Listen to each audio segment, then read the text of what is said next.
Харц нэгэн айлж төрж, хаан хүмүүнд тоогдож, игэл борхон зүрхээрээ энэ бие хатан ухаанд сургасан Чимбай хатны сургаалыг хөсгөн өгүүлсв. Эцэг эхийн хайрыг ачлал гэмүү, эрдэн татагдахыг дурлал гэмүү, үрсэн боожуулахыг энэрэл гэмүү, эдэн хайрлахыг гамнах гэмүү, их орноон хайрлахыг эзэн эрхт гэмүү, байглаан хайрлахыг үүрэг гэмүү, ам бүхнийг хайрлахыг төөрөг гэмүү, өөрийгөө хайрлахыг оршихуй гэмүү, хий зүйлс онгодыг хайрлахыг шүншиглэх гэмүү.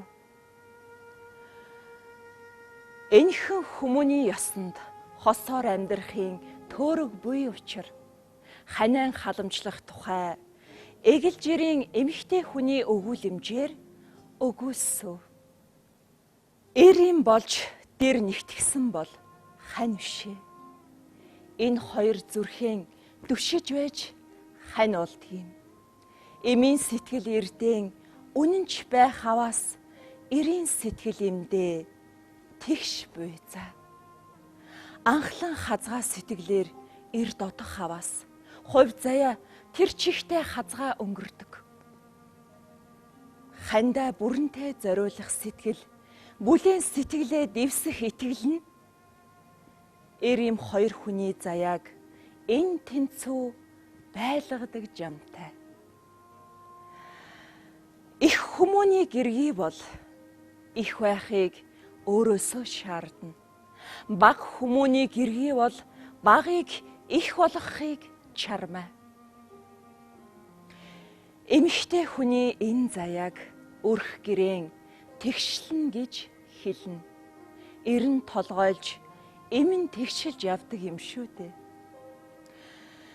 Эмэгтэй хүн гэдэг гэртээ мэдлэлтэй байдгийн.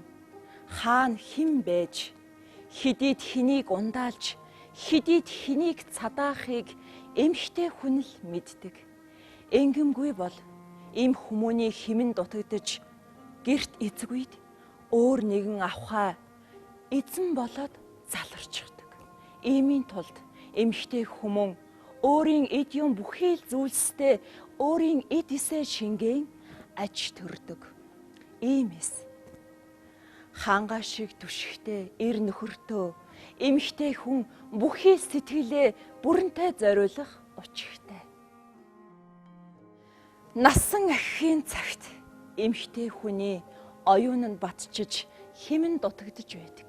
Иймийн тулд амны түргээс биш айлын урнаар эр нөхрөө аглан авч явах ёсон буй. Ганцхан эр нөхрөө хайрлан инэрхээс гадна түмэн олондоо хайрлагдах учиртай.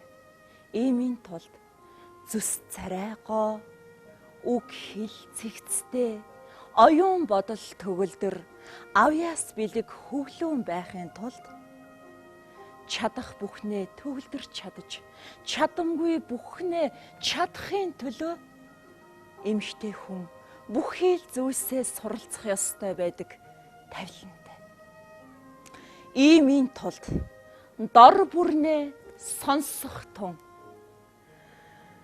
хатан эм заяат байхгүй дор